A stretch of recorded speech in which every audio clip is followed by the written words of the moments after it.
I need you to marry me before Friday. Why me?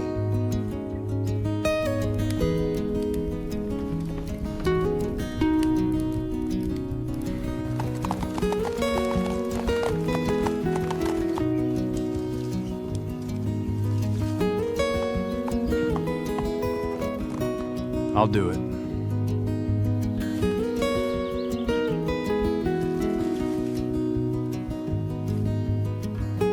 Nathaniel Colton hadn't spoken more than a few words to Delia Freeman in 3 years.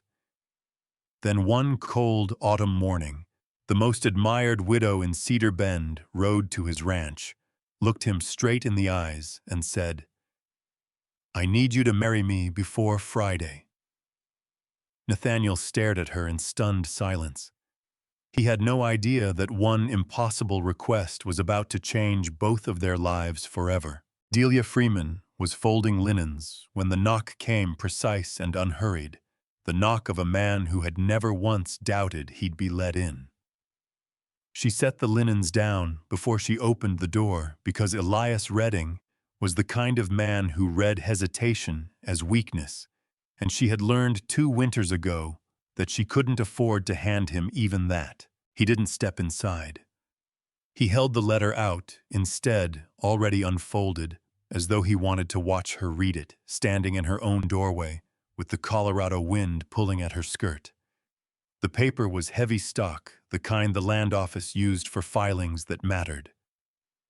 Her eyes went first to the seal, then to the paragraph he'd underlined himself in pencil like he couldn't trust the language to do its own damage. The residency requirements as to head of household.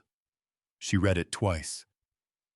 Redding waited hat in hand, patient as a man collecting on a debt he'd already spent in his mind.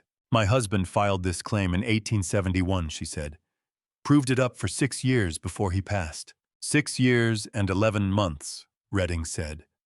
"The law asks for 7, Mrs. Freeman, and it asks that the head of household be present to finish it. You understand I don't write these laws. You just use them." He smiled, the particular smile of a man who considered that a compliment. "I represent the Cornerstone Land and Cattle Company. They've taken an interest in property along Cedar Creek. Yours borders water rights that would make a very reasonable offer worth your consideration before the county has to settle the residency question in court. Courts are slow. Winters are not." He left the letter with her because he didn't need to keep it. The words had already done what he'd come to do. Delia didn't cry. She had cried the year Elijah's cough turned to blood, and she had promised herself, standing over his grave in the orchard he'd planted with his own hands, that she was done spending tears on men who wanted her to fold. She went inside, opened the cedar box on the shelf above the hearth, and took out the papers her husband had carried through 4 states and a war before he ever carried them to a land office. His discharge honorable, signed by an officer who'd trusted him with other men's lives, and the homestead certificate itself. The ink gone, the soft brown of something handled often. 11 months short. 11 months and a widow the law didn't fully recognize as capable of finishing what her husband started. She thought of everyone in the county who might help her, and dismissed them one by one the way she'd dismissed them for 6 weeks already, while she searched for another way. Her Aunt Beatrice, who would pray over it, and mean every word, and change nothing. Thaddeus, Elijah's brother, who'd wanted this land divided since the funeral, and would not lift a hand to save it whole. The bank in town which had made its opinion of a black widow's credit-worthiness clear enough without saying so out loud. There was one name left. She hadn't let herself think it seriously until now. Nathaniel Colton ran the ranch on the northern edge of her land, close enough that their fence lines nearly touched at the creek bend. She'd seen him at the mercantile perhaps a dozen times in 3 years, always alone, always brief, a man who paid what he owed and left before conversation could take root. People said he'd been cheated once by a man he'd trusted like a brother, and that he'd built his solitude out of the wreckage the way some men build barns carefully and to last. She saddled her mare before she could talk herself out of it. The ride took the better part of an hour past the Bennett place, empty, now fenced under a brand she didn't recognize, and up along the creek where the cottonwoods hadn't yet dropped their leaves. Nate Colton was mending a gate when she came into view, and she watched him go still the way a man goes still when he's deciding whether trouble has arrived. Mrs. Freeman. He didn't move toward her. He didn't move away either. Mr. Colton, I need to speak with you, and I'd rather not do it where anyone in town could listen. He studied her a moment, not unkindly, but thoroughly, the way he might study a fence line for the place it was likely to fail. Then he set down his hammer. Go on. She'd rehearsed nothing because every version she'd tried to write the night before had sounded like begging, and she refused to beg this man or any other, so she said it plainly. Elias Redding is trying to take my land on a technicality. I need to marry and quickly to satisfy the residency clause before he does. I'm asking if you'd consider being that man. The wind moved through the gate hinges he'd been fixing, a small metallic complaint. He didn't answer right away, and she made herself hold still under the silence, instead of filling it, because she'd learned that too, these last 2 years, that silence given to a person is sometimes the only respect available to give. Why me? He said finally. Not why not. Not refusal dressed as a question. Just the question itself, direct as a nail. Because I've watched how you deal with people for 3 years, Mr. Colton, even from a distance. You don't cheat a scale. You don't promise what you can't deliver. And I need a man whose word can't be bought out from under him, because Redding will try. Something shifted behind his eyes. Not warmth exactly, but the first flicker of a man recalculating a person he'd already decided he understood. You're not asking me to feel something I don't. No, Keith, she said. I'm asking you to stand next to something worth defending. What you feel about it is your own business. He looked at her for a long moment, and she made herself meet it without flinching, though her hands gripping the reins were tighter than the moment required. I need a night, he said at last. This isn't a decision I make standing at a gate. She nodded, because it was more than she'd hoped for, and she wasn't fool enough to push further. She turned her mare toward home, and it was only when she was nearly out of sight that she let herself wonder what he'd looked like in the half-second before he answered, like a man who already knew what his answer would be, and was only buying himself time to be sure he could live with it. Nate Colton did not sleep well, which was not unusual, but the reason for it was. He sat at his kitchen table, with the lamp burned low, and did what he always did with a decision too large to trust, to feeling alone. He wrote it down plainly, the way he'd once kept books for a partnership that had taught him exactly how much a signature could cost a man. Warren Boyle had been the closest thing to a brother Nate had found after the war. They'd built the first 80 acres together, split every debt and every calf 50-50, shook hands on it instead of paper, because paper, Warren said, was for men who didn't trust each other. Nate had believed that right up until the morning he rode to the bank and learned that Warren had used that same handshake trust to forge Nate's signature on a loan against the herd and ridden west with the proceeds 3 days before it came due. It had taken Nate 4 years and every dollar he could scrape together to buy the debt back and keep the land. He had not entered an arrangement with another living soul since, not a partnership, not a courtship, nothing that required him to hand a piece of himself over to someone else's keeping. And now a woman he barely knew was asking him to marry her by Friday. He turned the ledger page and wrote what he actually knew about Delia Freeman, because the list, when he made it, was longer than he expected. She'd kept Elijah Freeman's orchard alive through 2 hard winters alone. She paid the mercantile on time, same as him. She hadn't sold to Redding's company when half the county assumed she would quietly out of exhaustion, the way the Bennetts eventually had. She'd ridden 6 miles to ask a stranger for help, instead of accepting the easier offer sitting in front of her, because from what he understood, at least 2 men with money had already made her one. That last part sat with him longer than he wanted to admit. By the time the lamp guttered, he understood something. He didn't love admitting the caution that had kept him alive, after Warren Boyle had also slowly hollowed him out into a man who owned a great deal of land and almost nothing else. A man who protected himself so thoroughly he'd forgotten what he was protecting it for. He rode to the Freeman place before noon. She was in the orchard when he arrived, checking the graft on a young apple tree, and she straightened when she heard his horse wiping her hands on her apron, with the unhurried economy of a woman who refused to let anyone see her startled twice in 2 days. "I'll do it," he said before she could ask. She didn't smile, didn't soften, which he respected more than he expected to. "You're certain? I don't ride 6 miles to say things I haven't decided." He dismounted. "But I want terms same as you'd want from me." "Go on. Equal say. Nothing signed or promised between us that the other doesn't know about first. If Redding comes at you, he comes at both of us. And if this ends when the land's secure, it ends clean with nothing owed either way." "Agreed." She held out her hand plain as any business deal, and he took it, and the handshake lasted exactly as long as a handshake should, except that some current beneath it lingered a half-second past when either of them let go and neither mentioned it.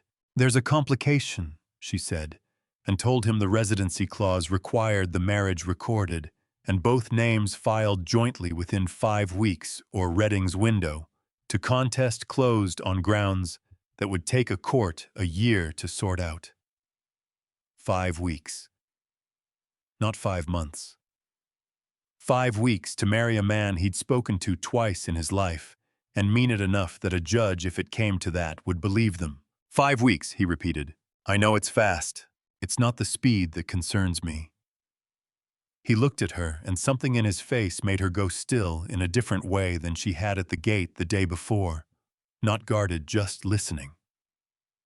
"I've been burned by an arrangement before, not the kind you're offering. But I know what it costs a man to hand something over to someone else's keeping and be wrong about it." "I'm not asking you to hand anything over," she said quietly. "I'm asking you to stand next to me while I keep what's mine. There's a difference." "I know," he said. "I'm finding out I believe you." She looked at him a moment longer than the conversation required, and something that wasn't quite a smile moved at the corner of her mouth, before she turned it back into practicality, the way he suspected she turned most things back into practicality when they threatened to become more. "Thursday," she said. "Judge Ashby can do Thursday." "Thursday."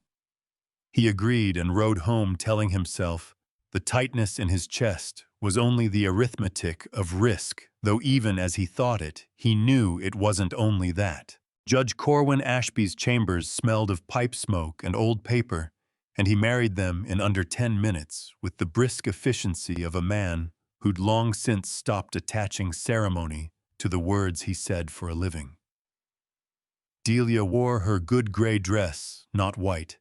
White would have invited talk she had no patience for, and Nate wore the coat he kept for funerals and land office business, which struck her standing beside him as an oddly fitting choice for a wedding built out of necessity. Aunt Beatrice stood as the only witness, her coat buttoned to the throat.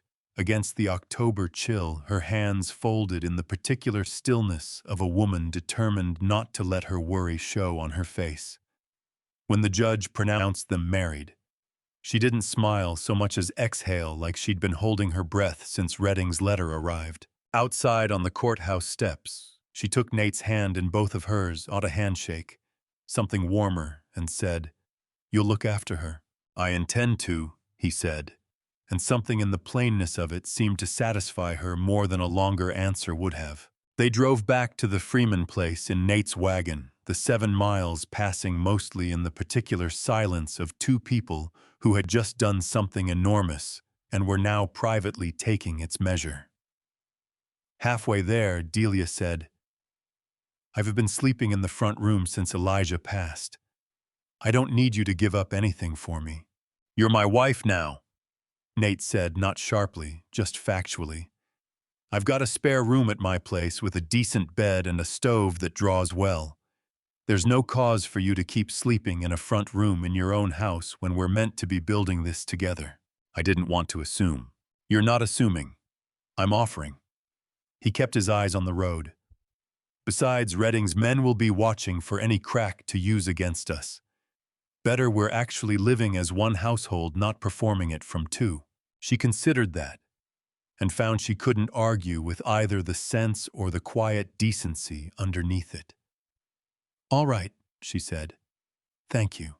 The room he gave her that evening was small, with a window that faced east and a quilt someone's mother had clearly made with real care. She stood in the doorway a moment, taking it in, and Nate stood behind her, bracing, without quite knowing it for her to say it wasn't enough. She didn't. She set her bag on the bed and said, "Morning light. Good. I like starting the day with something honest in the room." Something eased in his chest. At that, though, he couldn't have said exactly why. Supper that night was a quiet negotiation. Neither of them announced. She found beans and salt pork in his pantry and made a pot without asking, and he came in from the barn to find a bowl waiting at his usual seat. And though the kitchen had been his alone for 6 years, the strangeness of another presence in it settled faster than he expected into something that felt unaccountably like company he'd forgotten he was capable of wanting. "You don't talk much," she observed not unkindly over the second helping. "Neither do you unless it matters. That's fair."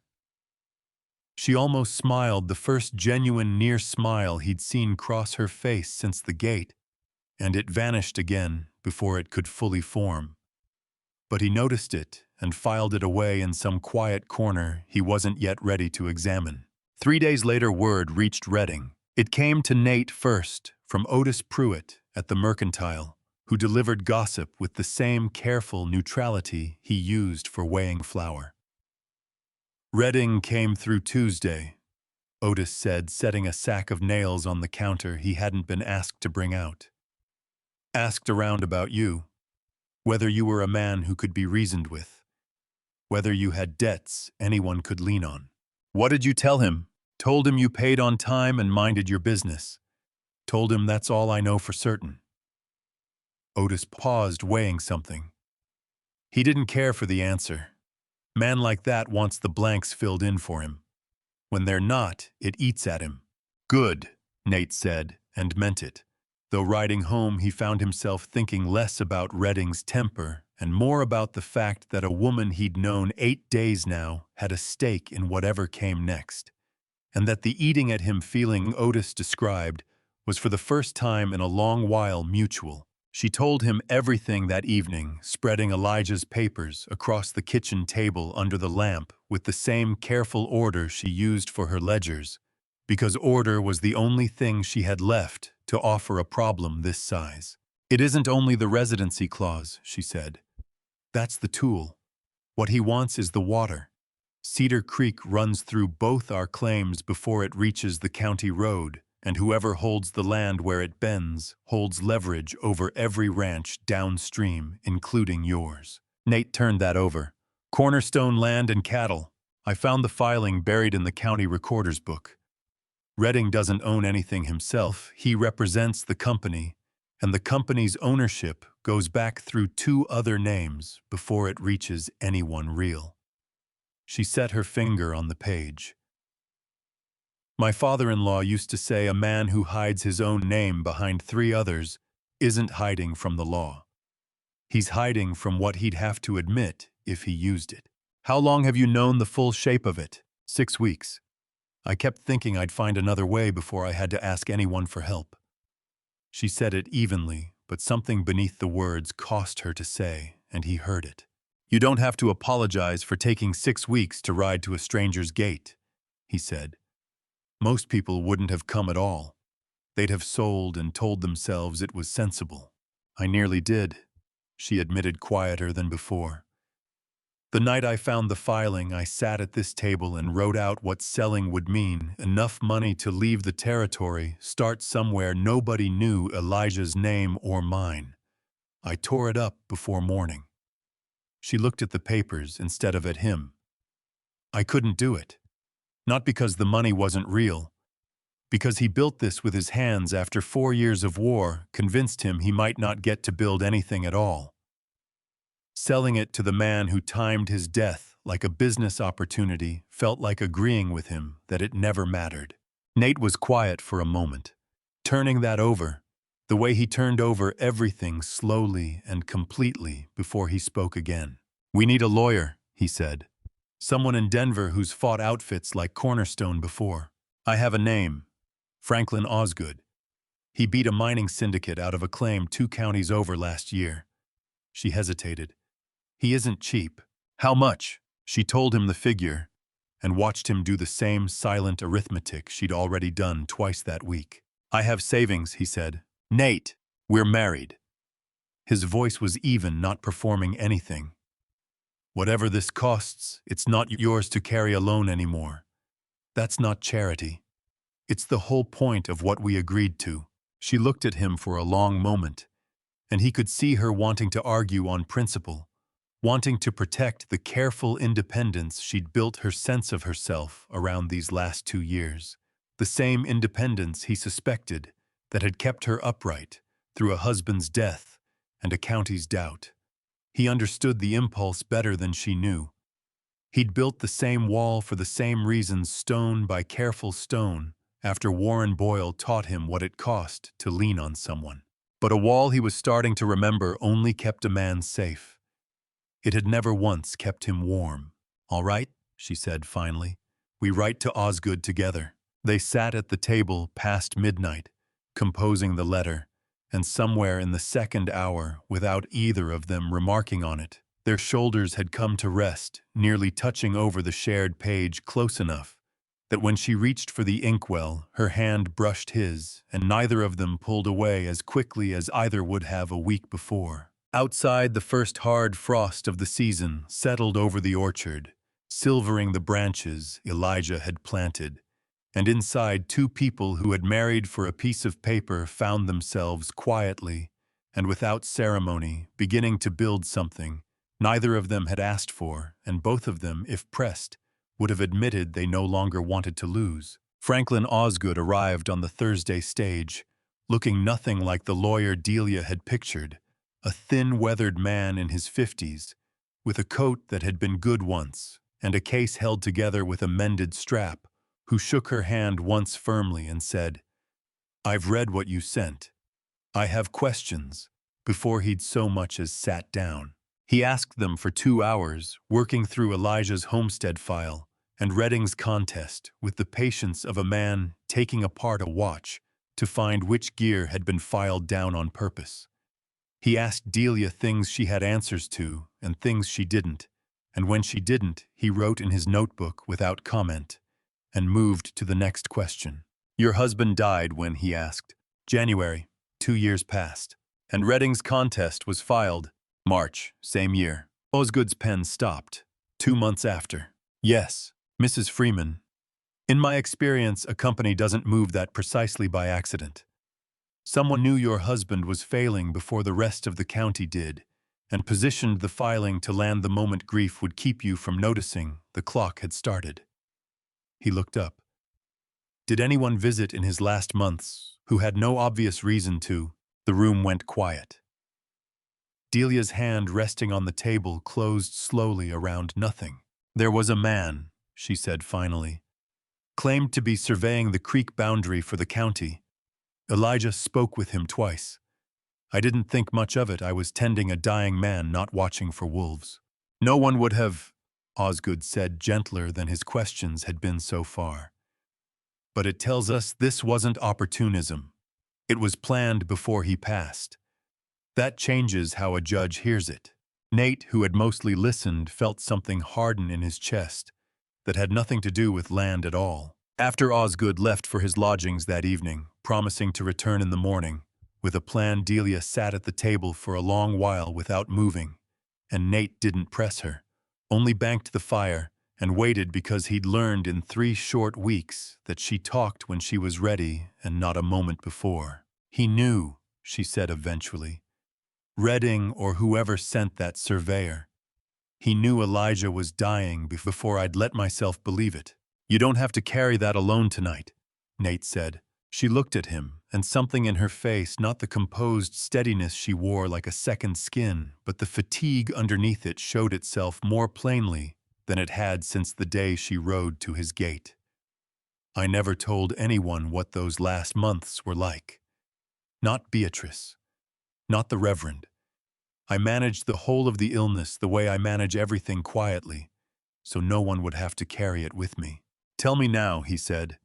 Not because I need it, because I don't think you should keep it alone anymore, so she told him. About the cough that wouldn't clear by October, the nights she sat up counting his breaths because counting felt like doing something. About the morning in January, when the orchard was frozen solid, and she'd had to break the ground with a pick to bury him, because the ground wouldn't yield easily even to grief. About how she'd stood over that grave and promised him and herself that she would not let anyone take what he'd bled 7 years to build. Nate didn't interrupt once.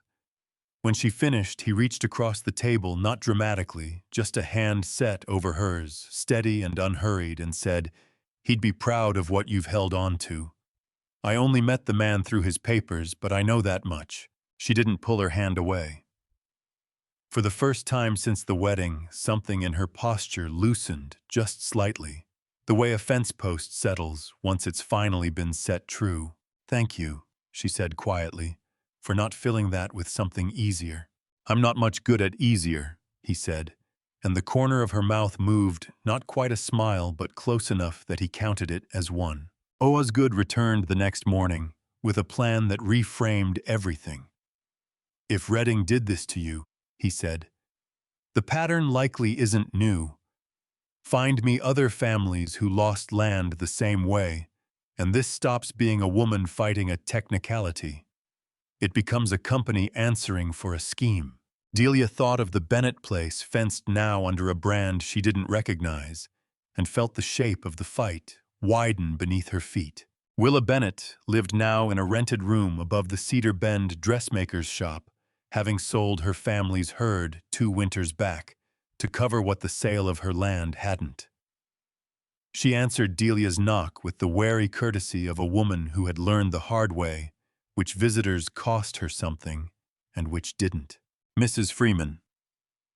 Willa's eyes moved briefly to Nate, standing a half step behind Delia's shoulder present, but not crowding. "I heard you'd married. I'd like to talk about the land you lost," Delia said. "If you're willing." Something passed over Willa's face, old grief worn smooth by handling.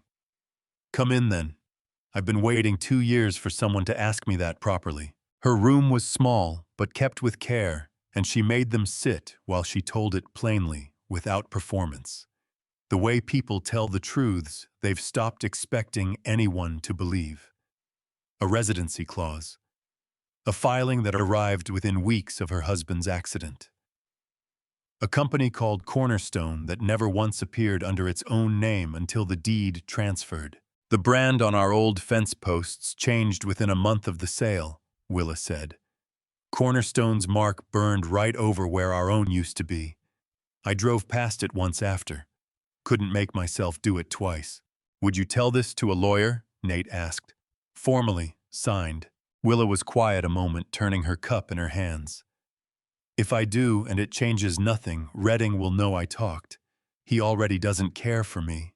"He doesn't care for any of us," Delia said.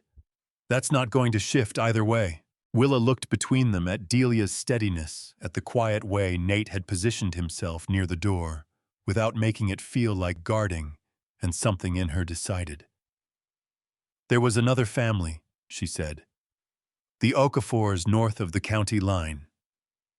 Left the territory in a hurry about a year back. Samuel Okafor kept records the way your Elijah did, careful man.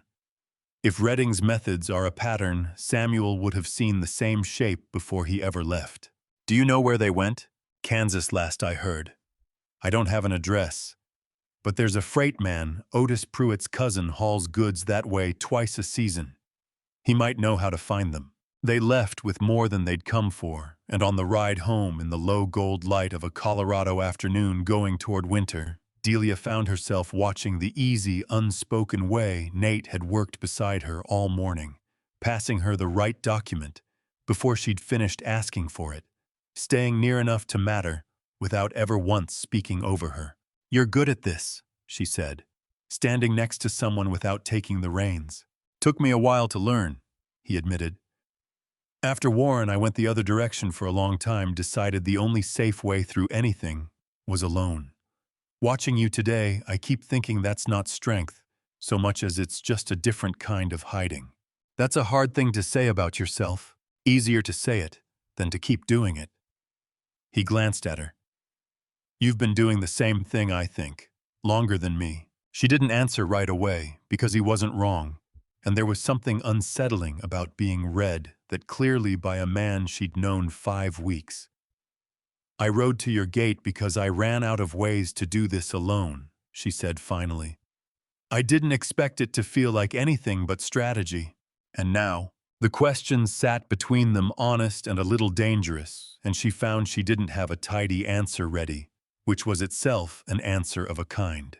"Now I'm not sure strategy explains all of it," she said, and let it rest there because some things she was learning from him didn't need to be finished the day they were started. They rode the rest of the way in a silence that had stopped feeling like distance sometime in the last hour, and when they reached the ranch, Nate's hand found the small of her back for half a second, helping her down from the wagon.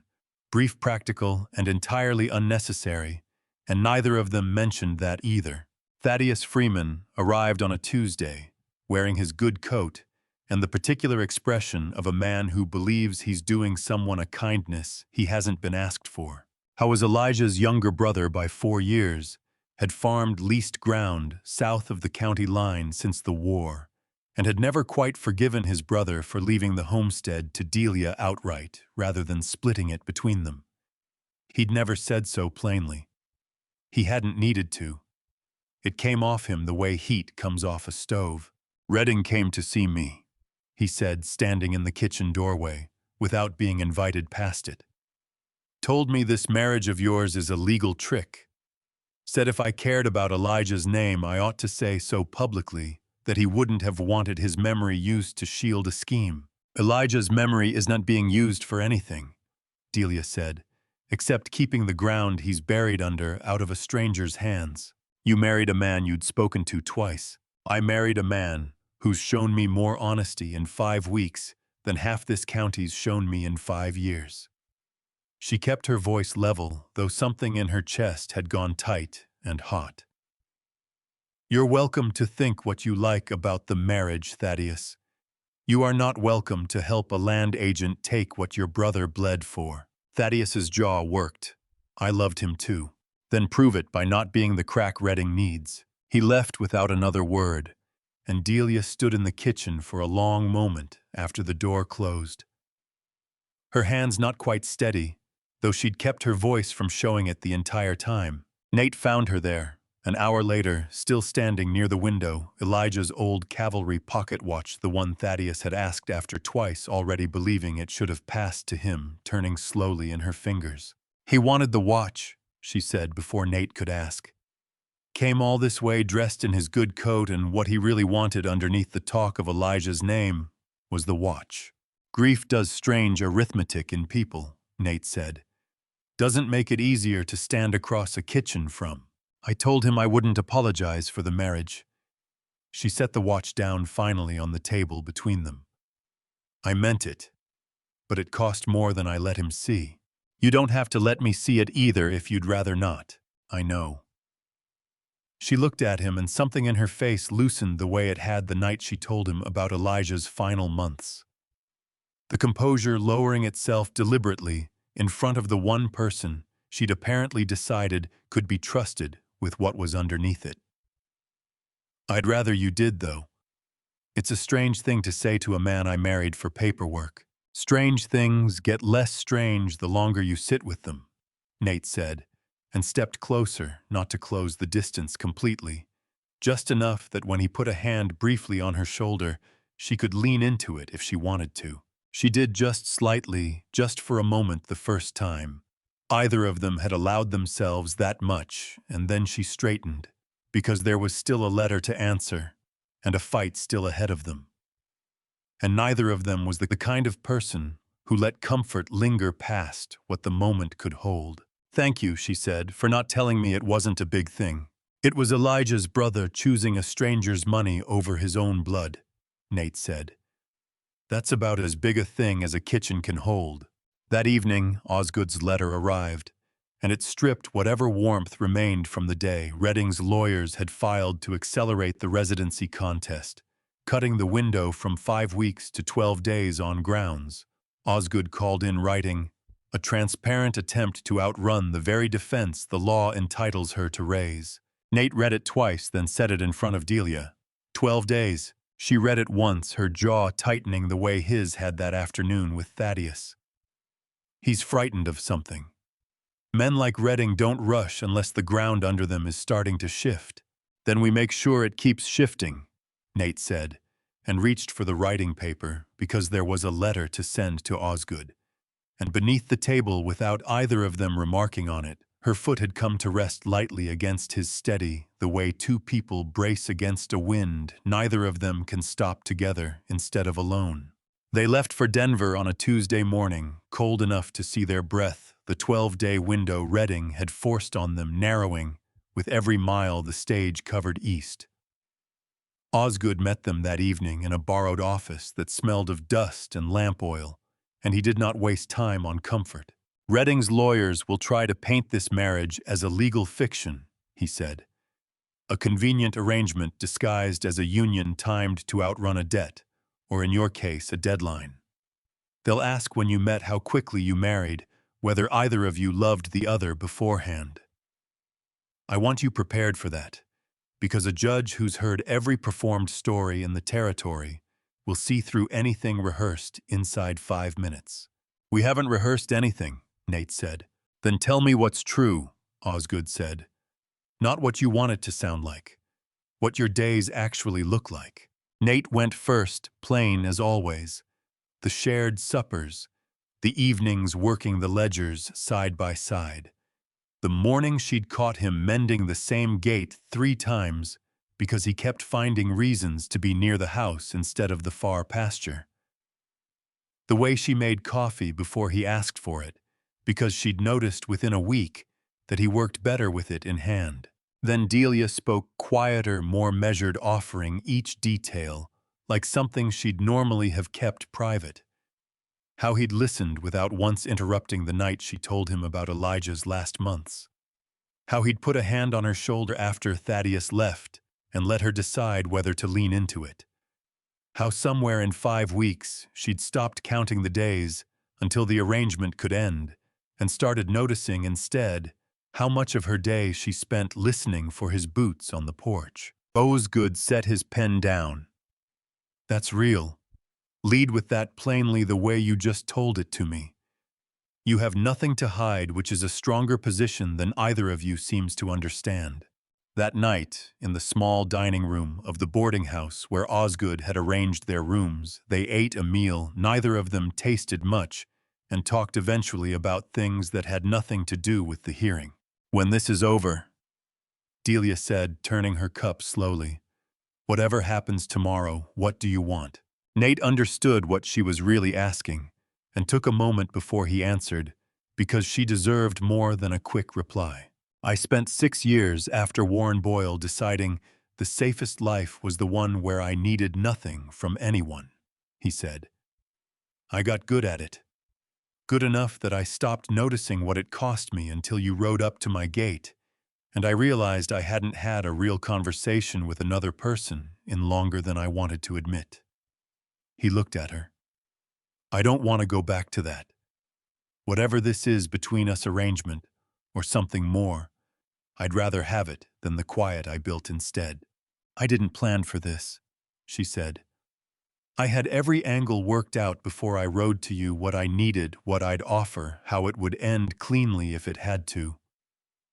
I didn't plan on you being the kind of man who'd sit with me through the worst of what I've carried and not once make me feel smaller for needing to say it out loud. I'm not that hard to plan around, he said. I just wasn't who you expected. No, she agreed. You weren't. The candle between them had burned low, and outside the window, Denver went about its evening, indifferent to two people who had married for a deed and arrived by some route neither of them had charted at the edge of something neither was ready to name yet. Her hand rested near his on the table close enough that the space between them felt deliberate, and when his fingers finally moved to cover hers, it wasn't sudden. It was the kind of gesture that had been building for 5 weeks and had simply finally run out of reasons to wait. Neither of them said anything about it. Some things she was learning only grew smaller if you rushed to name them before they'd filled out their full shape. Tomorrow, he said eventually. Whatever the judge decides about the land, I want you to know.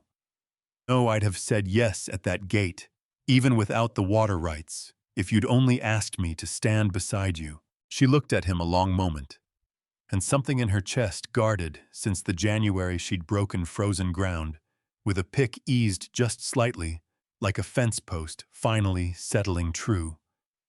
I believe you, she said.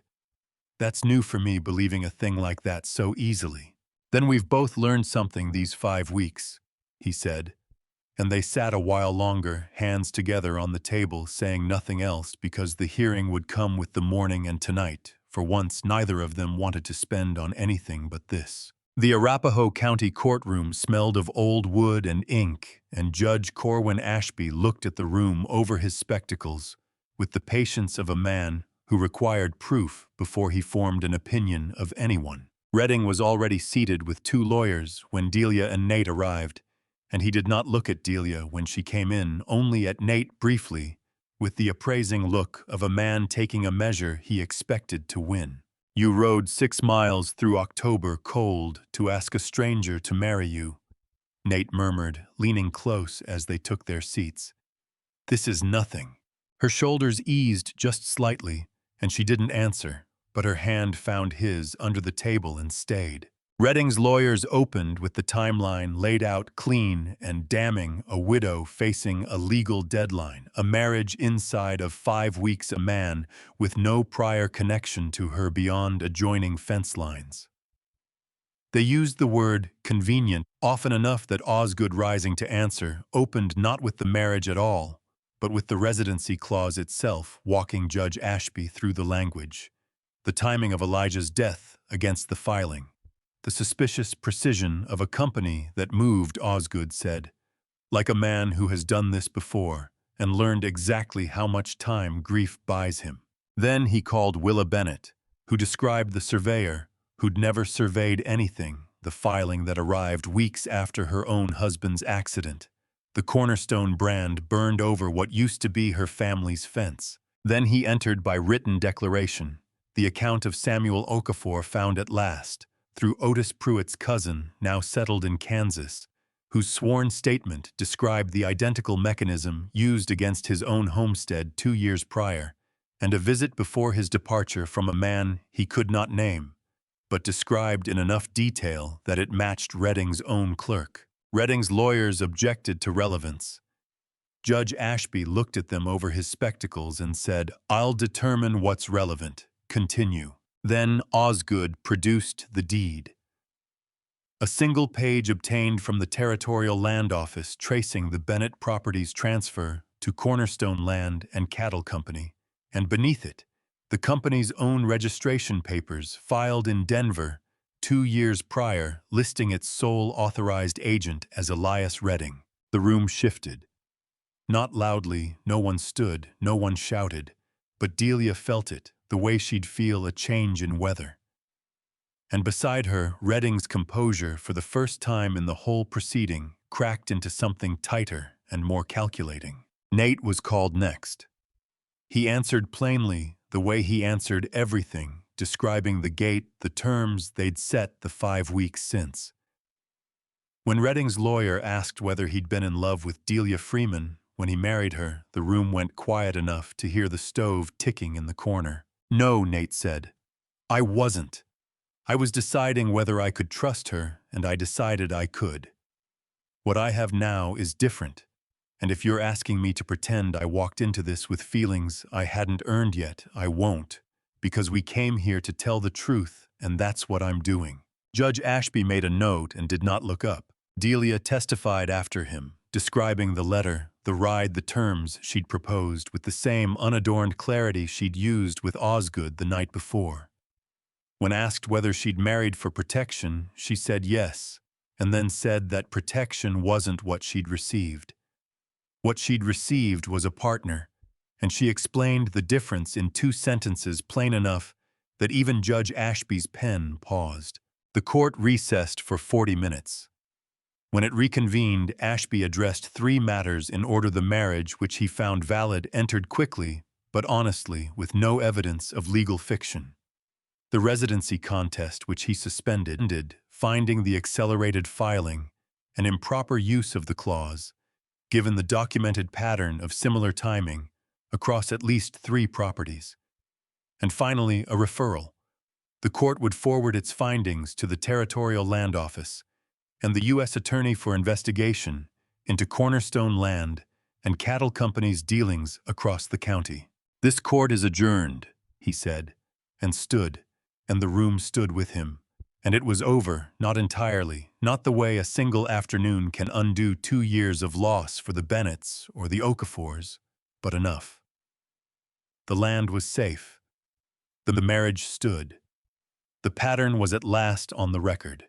In the hallway afterward, Delia's hand found Nate's again this time, without the shelter of a table to hide it under, and she didn't let go, and neither did he. And for the first time since Redding's letter had arrived at her door, she let herself feel all at once the exhaustion and the relief and the grief that had waited politely underneath both. "We did it," she said, and her voice wavered on the last word, the only time in the whole ordeal it had. "You did it," Nate said. "I only stood next to you. That was the whole point," she said, and for once standing in a courthouse hallway, with people moving around them in every direction. Neither of them cared who saw her lean her head briefly against his shoulder. By the following autumn, the apple trees Elijah Freeman had planted 8 years before bore fruit heavier than they had in any season. Delia could remember as though the ground itself had finally exhaled. She picked the first basket herself early one October morning, with frost still silvering the grass, and carried it into the kitchen, where Nate was working through the winter feed estimates by lamplight, same as he had most evenings since the hearing, except that now the kitchen was as much his as the ranch house had once been alone. "First of the season," she said, setting the basket on the table between the papers. He picked one up, turned it over, bit into it. "Better than last year's. Elijah always said the 4th year after a hard prune tells you whether a tree's going to make something of itself." She sat across from him, watching the lamplight catch the fruit's skin. "I wasn't sure this orchard would ever get its 4th year." "It did," Nate said. "So did you." She let that settle, the way she'd learned from him to let things settle instead of rushing to answer them. Outside, the same October wind that had carried her to his gate a year before pushed against the windows, and this year it found no purchase at all.